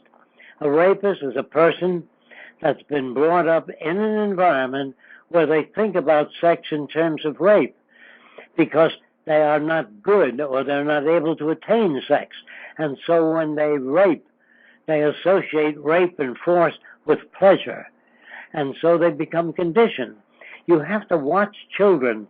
You know, when I was a kid, this may seem strange to most of you, but the kids in my neighborhood used to tie a cat to the railroad tracks. Why did they do that? Because they needed excitement in their life. There was no excitement. And they used to stand near subway terminals and drop bricks down on the subway trains. What they really needed was excitement in their lives. You know, again, when I was a kid, as you probably know by now, I'm 93 years old. When I was a kid, it was normal to create your own excitement because there's not enough excitement, and motion pictures serve that need to a limited extent. But really, all kids need excitement in their lives. They need the experience of solving problems. They need adventure. They need all the things that make a well-rounded intellect. If they don't get that, I'm going to tell you what used to happen. I haven't seen it today. But people, when I was a kid, would sit up on a telephone pole. They'd sit on a telephone pole for 8 days trying to break the world record. Why do they do that? They're trying to say something. They're trying to say, damn it, I exist. Look at me. That's why guys drive racing cars. They don't drive racing cars because they're interested in improving a carburetor or getting better mileage or testing a vehicle. They do it for ego reasons. When they drive that race car, everybody respects them. Boy, you did a good job. You won that race. But let me tell you this. If that car bangs into the wall, bursts into flames, and the guy is burned alive, they say, boy, you should have been there. You don't know what you missed. The things that we call right and normal will not exist in the future. Right. Right. Yeah, those are great points. I think that's the difficult thing I've had communicating, and I've gotten feedback from others that they can't seem to get past this with most people. How would you approach somebody who has just now learned of the Venus Project, just now learned of the idea of the resource-based economy and a monetary-less system? How would you begin to communicate this? And what would you give tip-wise to other members that are trying to help?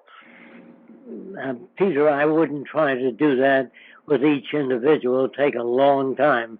Well, you know what I mean. But an initial introduction to try and pull people into this idea, how would you begin breaking this to them in regards to the problems that we have today? And things. I was just curious if you had a general approach you use, because I know you've been talking about this for years. Yes.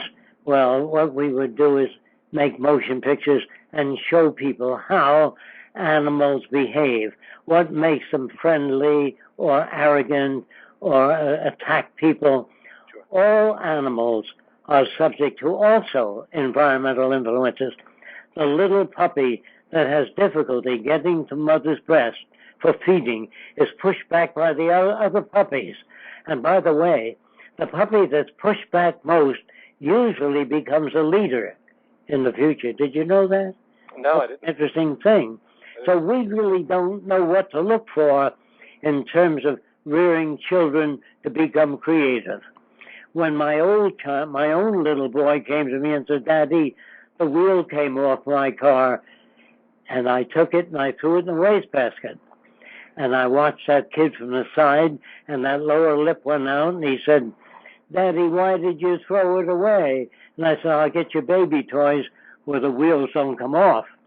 And he said, maybe I can fix it. And I took it back out of the garbage and gave it to him, and he really did try to get the wheel on, and after a few minutes, he got it on. Then I picked him up and said, that's wonderful. How did you do that? He says, I'm not that little. And then I said to him, how did you do it? He said, you see the hole in the wheel and the iron shaft sticking up? He didn't use shaft, piece of iron sticking up. I pushed the wheel, the hole over the iron shaft, and that's how I fixed it. And that's when you reward kids. But if you say, let Daddy do this for you, let Daddy solve that for you, always coming to Daddy for solutions, you produce a blob that doesn't think at all. Sure. Sometimes you have to put your kid in a confrontation situation where they learn how to solve problems. But if you do everything for them, you kill incentive and creativity. Would you say that the youngest stages of growth are the most important of a human being? Yes, I would. Okay. I would say that. And I would say that it takes a certain time for normal people to begin to communicate with their children. I wanted to communicate with my little boy when he was in the crawling stage, before language, about 3 months old. And so I put a rubber ball in one end of the crib, and I knew that sooner or later he would squeeze it, just accidentally. And when he squeezed it, lights would go on above the crib. And he was so fascinated by that, he let go of the ball and he started to cry. He had to touch that ball 5, 6, or 7 times before he knew that that ball made the lights go on above the crib. Once that was established, I put another ball at the other end of the crib, a rubber ball, and he crawled right over and squeezed it, because that's called associative memory. And nothing happened with the lights above the crib, but lights on the wall went up and down in a zigzag fashion. He knew one ball controlled the lights above the crib and the other ball controlled the lights on the wall. That's the beginning of communication. I then set up 3 or 4 balls that he would squeeze to get different effects. I knew he understood it because he did look in the right direction. So you don't have to wait till a child can begin to speak.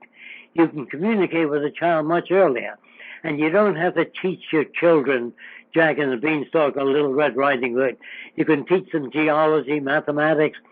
Children can learn anything just as soon as they learn the garbage you put into their heads, right. Like the Mickey Mouse Club. What good is that sort of thing? It's socially offensive. It holds people back, and there are millions of kids that look forward to become a member of the Mickey Mouse Club. Right. We create the damage of our own culture. When war comes, we create killing machines, soldiers, teach them how to become killing machines.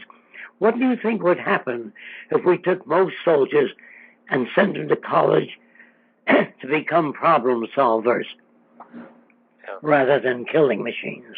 Right. So I'm trying to tell people something. I'm trying to tell you that all wars are phony. They're big business. People make millions of dollars selling submarines, aircraft. I mean billions of dollars. If war were real, if a man puts his life up for his country because he loves his country, you should conscript all the war industries so no one makes a profit for the duration. After the war, give it back to free enterprise. Well, if you did that, I don't think there'd be wars. Right. Yeah, I agree. That's what I mean by environment.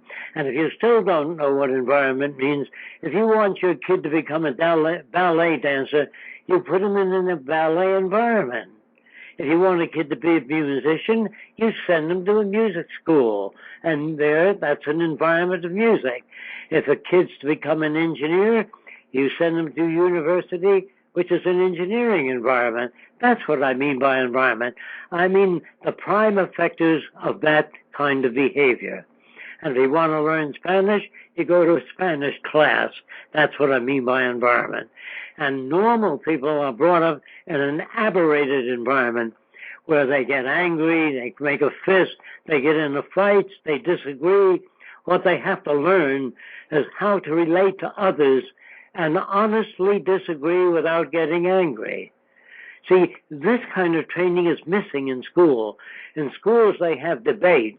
A debating team is out there to win, not to share ideas. So in the future, instead of debating teams, you have dialogue, sharing ideas where I learned a lot from you, and I hope you've learned something from me. But in a debate, you go there to win. When you go to a ball game, you hope that the team you favor wins. Someday we'll be able to go to a ball game and watch 2 teams play and say, Johnson was great on this team and Harrison was great on the other. But when you go rooting for your own kind, that produces aberrant behavior. Unfortunately, there are many fights at ball games, physical disagreements where they punch one another. And then you've got boxing, where 2 people punch the hell out of each other. For what? For some aberrated people that go to see that thing. Look, I'm not condemning you if you go to prize fights. I know you've been brought up in an environment where that is normal. I cannot condemn you for going to an air show to watch the Blue Angels fly upside down near the ground. Why should they have to do that to amuse a lot of people that are aberrated? So I think in the future, there will be no people walking a tight wire between buildings and nobody doing anything like flying upside down to a hangar to produce sensation and nurture aberrant behavior. Look, I'm not against people developing their skills, but beating the other fellow is not a skill. It's aberrant behavior. I don't like people boxing in a ring because it damages the brain of both of them. So I see no future in that. I don't like people wrestling with each other and throwing each other down toward the ground. That doesn't produce anything. Nothing intelligent comes out of that. There are many ways you can swim, go in for fancy diving without hurting anybody. There are many things you can do if you want to. without hurting other people. That kind of competition in sports really just gives people a propensity to use them for war. The mentality of us against them. Right. Things like the Boy Scouts, the Boy Scouts to me seem to be like an initial stage to get children prepared for the military. Would you guys feel the same way about certain child institutions like that? I didn't get that last thing. I was just commenting on the Boy Scouts and these sort of youth institutions that basically advocate, they're sort of preparing children for military service. You see these types of things. Maybe the Boy Scouts isn't the best example, but... well, that's all marching in school, right. The behavior that they've got regarding your school and your team, or I'm a Filipino and I'm proud of it, and I'm Mexican and I'm proud of it. Right. Women's rights, that separates people. That's the wrong direction. All people should have access to all of the necessities of life, medical care, education, without a price tag. Right, exactly. But until you do that, you're going to have aberration, war, economic boom and bust. Not because people are bad or selfish, because the environment has been steadied and not altered. In technology today, your computers are getting faster, better, lighter, smaller, and they do much more. Your cameras have no film anymore. They're also cell phones. Things are getting better technically, but our social values are hundreds of years old, and the whole idea of electing politicians to political office is really obsolete. They do not have the ability to solve problems. They don't even know what the problem is. If you ask a politician, why is the crime rate increasing during Depression? What makes aberrant behavior? Ask a judge that or a lawyer. They have no idea, yet they're in charge of governments. These are the most ignorant people in the world today. Scientists are called upon to make atomic weapons. Of course they're not bright in that area, and they make atomic weapons. If they were really scientists, they would try to understand other nations and try to bridge the difference, not develop killing machines. We give scientists lots of physical equipment to make weapons of war. We've never given scientists the challenge of finding out why we have aberrant behavior. What war is, what are the forces that generate the attitudes in nations that make them want to kill one another? It's because few nations control much of the resources of the earth, the valuable resource, and other nations are left in deprivation. That's why they invade other countries. If you don't understand that, you can by checking the history of war. There are many, many books out called, the one in particular that Fortune magazine ran years ago was called Arms and the Men. Gives you a real picture of the war, why some people in World War I would not bomb German munition dumps because DuPont had holdings in that particular munitions company. You will see the book Arms and the Men, which points that out. It's hardly available today. Those books were available. Another one that would help you is called 100 Million Guinea Pigs, How the Drug Industry Shafts People.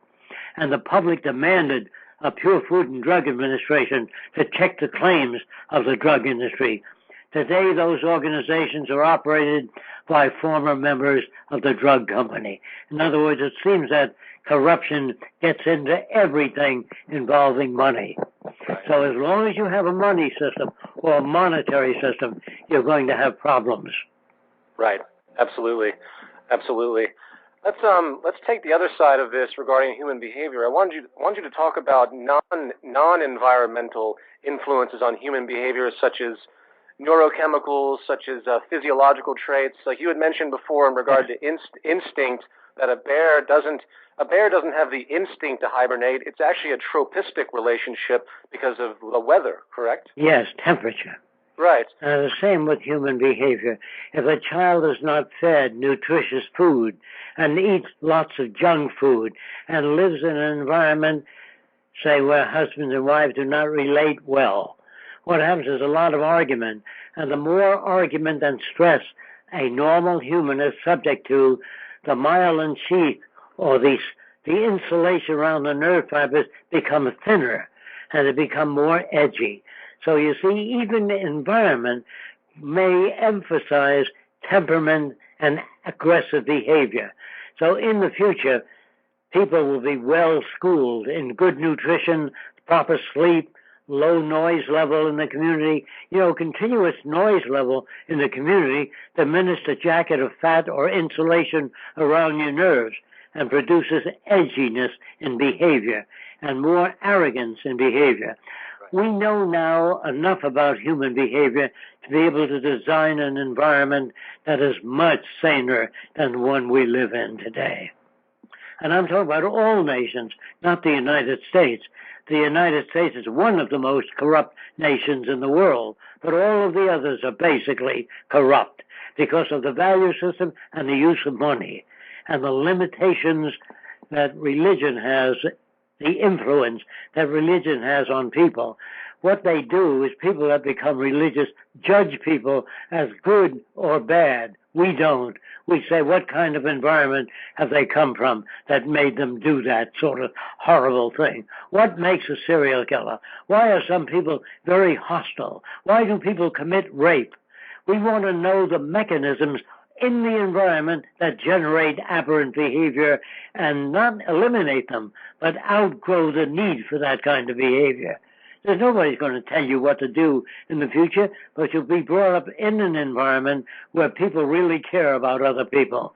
Today, every person is involved in their own little selfish, surrounded life. What's in it for me? And that's the way nations are today. They don't fight to bring democracy to another country. They're really interested in oil, money, selling armaments, and how to protect our own vested interests. Yeah, precisely. I couldn't agree more.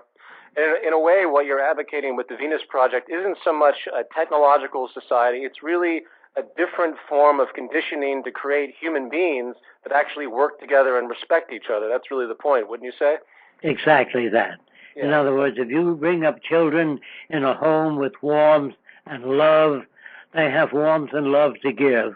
If they're brought up in a home where the parents fight continuously and the child is neglected, that child has no warmth to give. You don't put him in jail. He's a victim of culture. I hope you know what that means now when I use the term a victim of culture. If you're brought up in a temperamental culture, very patriotic, or say like Poland, and Poland believed in the cavalry, and the Germans believed in war tanks. And so when the Germans met with the Polish, they wiped out the cavalry because they couldn't change. They were brought up with such rigid structures of the way armies ought to be. The nation that cannot make the adjustment to the future will be bypassed by other nations that can.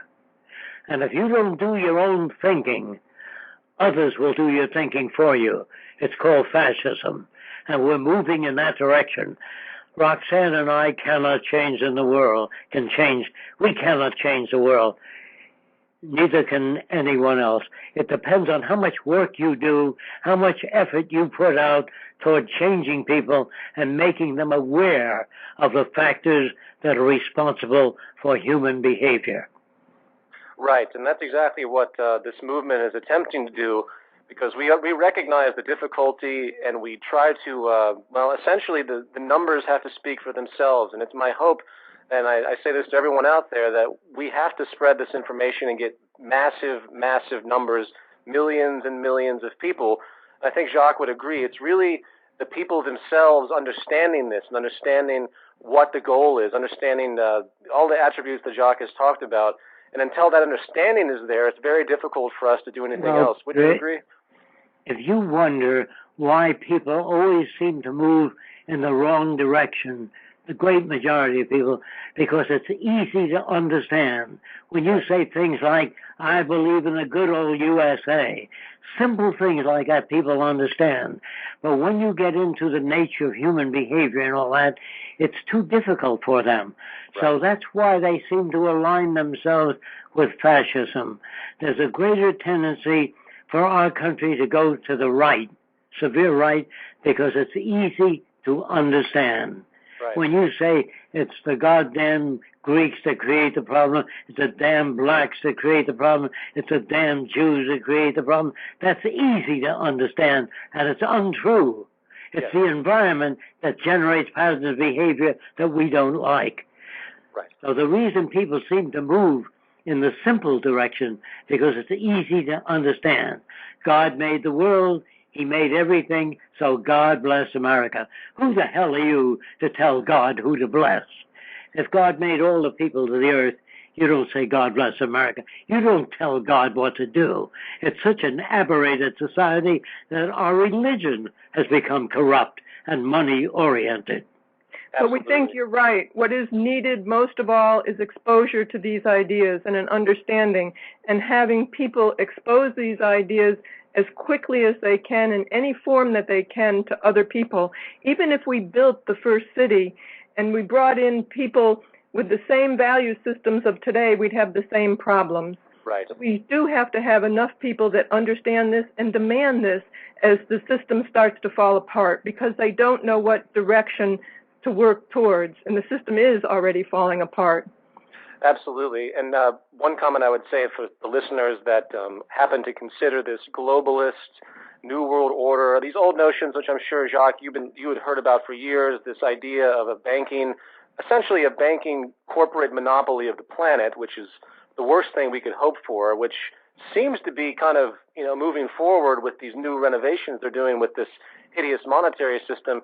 Many people try to blame these people for everything, just like they try to blame the blacks or the Jews, and it's the easy way out, and it's easy to understand. That isn't the root of the problem, and I hope everyone out there fully understands what Jacque's talking about in that regard. Now, one thing I would like to bring up, though, is at this point in time, as we begin this transition, what should we do what are your feelings as far as the state of affairs right now? And should our focus be on education solely, or should we begin to combat certain attributes of the system that might make our life that much more difficult as time moves forward? Do you know what I mean? As far yes, as all these, I do understand. I think that you should learn all you can about the Venus Project and not project your own values into it. It is not a technical elitism. It is not a world run by scientists and technicians. They're just as limited as anyone else. It is not a dictatorship of engineering. It is not a robotically run society. It is not a takeover by robots. All that the robots do in the future is produce goods and services and transport those goods and services to access centers. The robots do not control people, just production and distribution. People are free to make the choices that they are inclined to make in a saner society. When you want to go to college, you don't owe any money. It's there for your purpose, for your growth. We encourage individuality, creativity in the arts and sciences, so that all people become creative and contributors to the well-being of all the Earth's people. Instead of our loyalty to America, we all pledge allegiance to the Earth and all the people on it. We take care of the environment, restore the oceans, the damaged reefs. This is the job of the future. People keep asking me, well, if machines do a lot of the work, what will people do? We don't even know how to cure cystic fibrosis, heart disease. There are many things we don't know, and lots of things we'll be working on. So there'll be limitless options for you in the future to pick whatever direction you choose. But all of the options will be socially constructive. We have to be careful that we don't get sidetracked into patchwork in this system. Like the activists are demanding more democracy or human rights or women's rights or trying to get involved in black rights or Polish rights. It's human rights that we need, and this system will never make things fair or just. But the resource-based economy enables everybody to have rights and access to all goods and services. So if you get involved with something like the green movement or building a green building, that's not going to solve the problem. We need a social direction that incorporates all those things. Absolutely.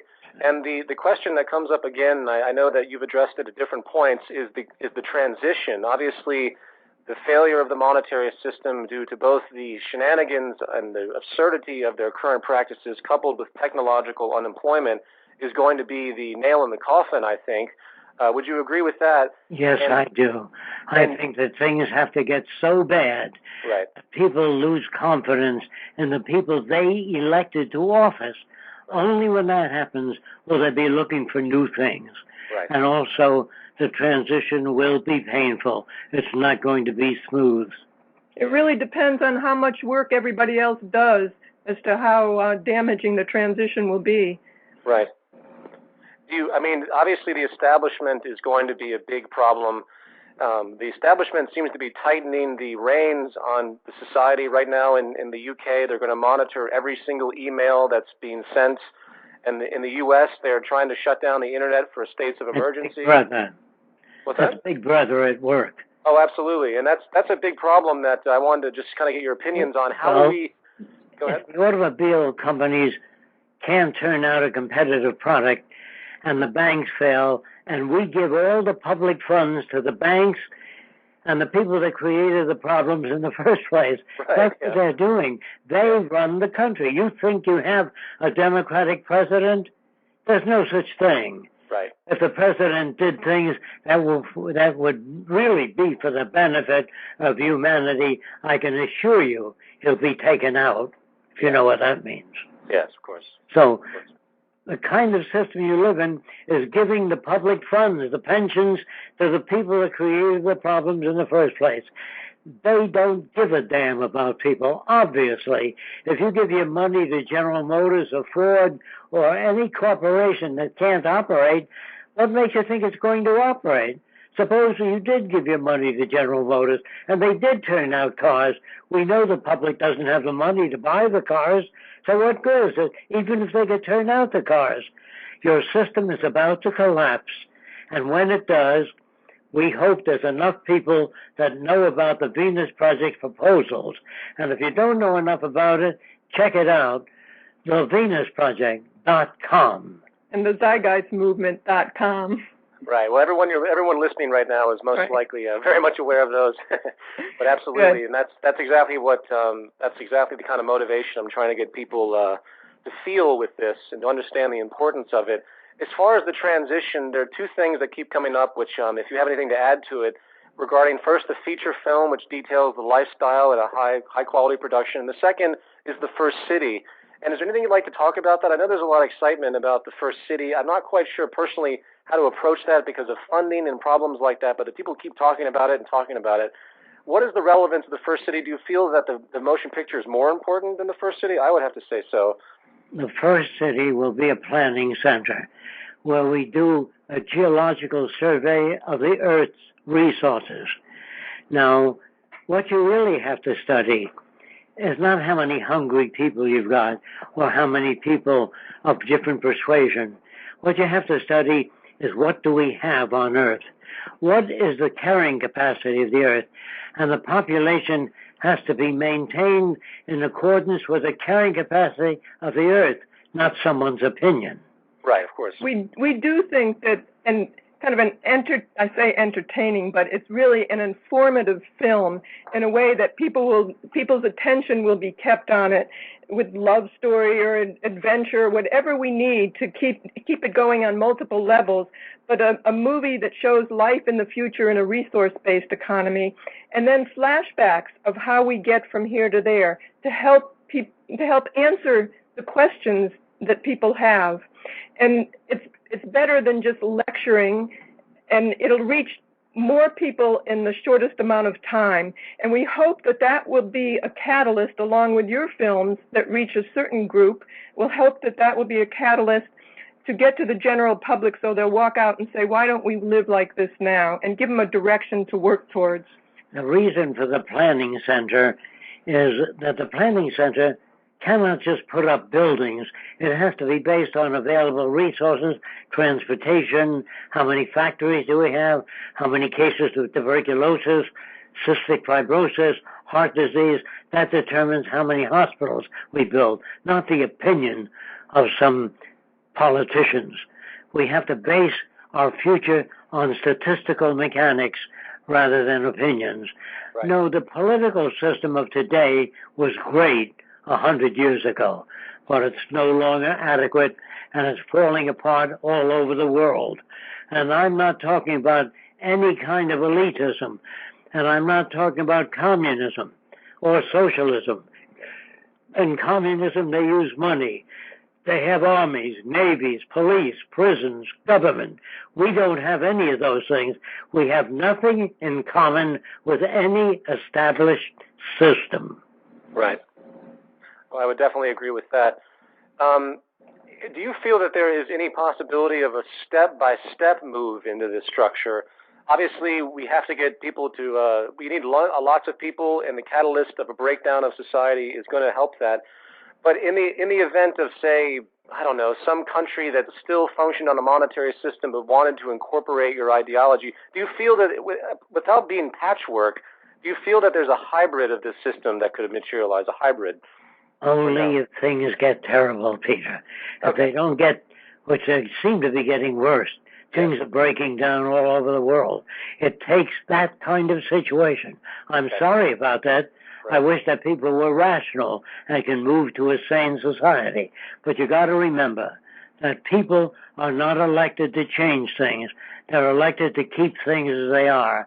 And as long as you have that, you'll have a delay. And the delay will depend on how much people do to bring about a resource-based economy. And if you don't understand it, look into it. If we had the ability to do a first city anywhere in the world, we would do it to demonstrate a sustainable city system that could be duplicated anywhere in the world.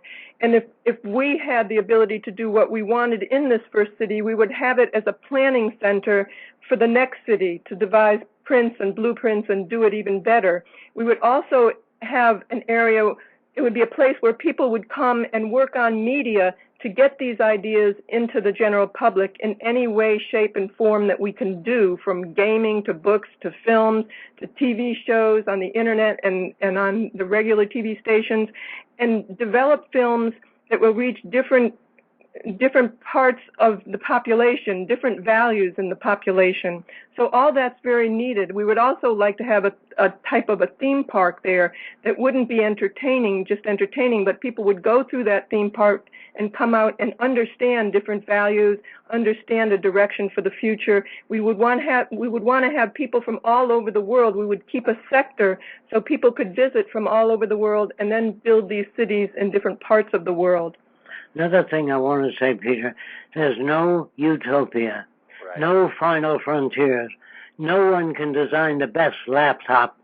You can only design the best laptop computer with what you know up to now. 3 years from now, it'll be different. And that's why there's no such thing as utopia. A lot of people think I'm a utopian. I don't believe there's any final frontiers. I believe that human values will continue to grow. And we're not even civilized yet. That's an ongoing process, not something we've arrived at. I don't even believe there's such a thing as intelligent people.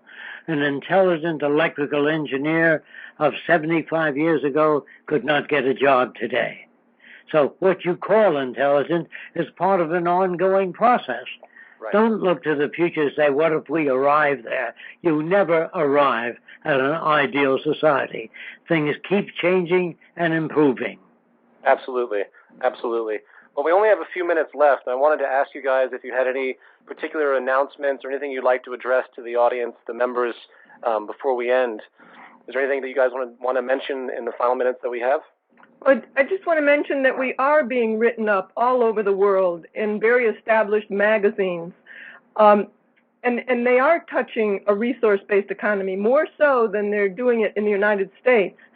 And we are getting a core group of people together to help bring this to the next stage. So we really appreciate everybody's letters and everybody's letters that want to get involved, from people who want to get involved. We're keeping all those letters, and if we don't have the time to answer them, please be assured that we read them and we keep them, and hopefully we'll be able to get in contact with you soon. Absolutely. As I announced earlier in the show, we have this new section that we're denoting promoting for projects and the initial stages of teams working in specific directions.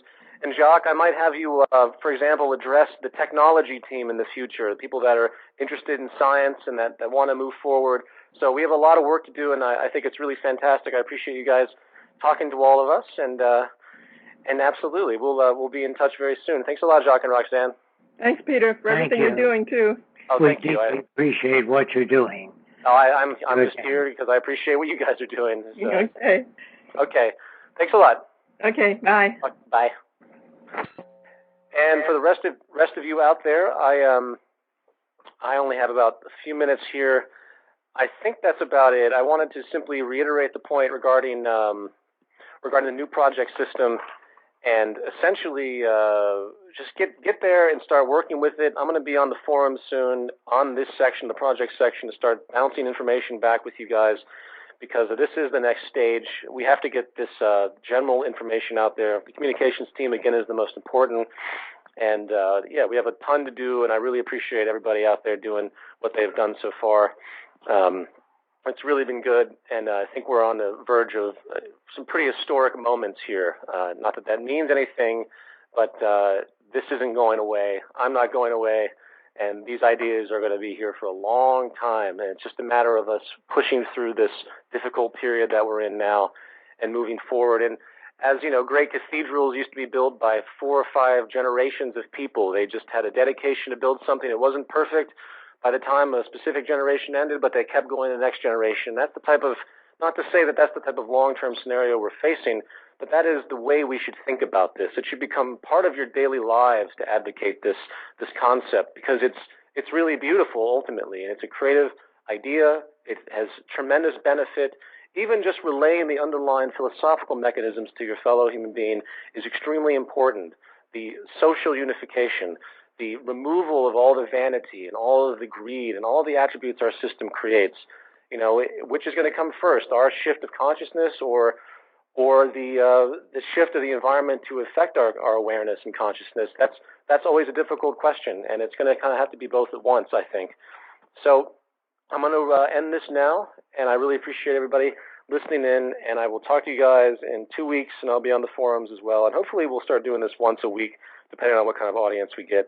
I've had some other people that are loosely related to this idea that want to be on the show, so we'll see what happens. All right, everybody, have a good night.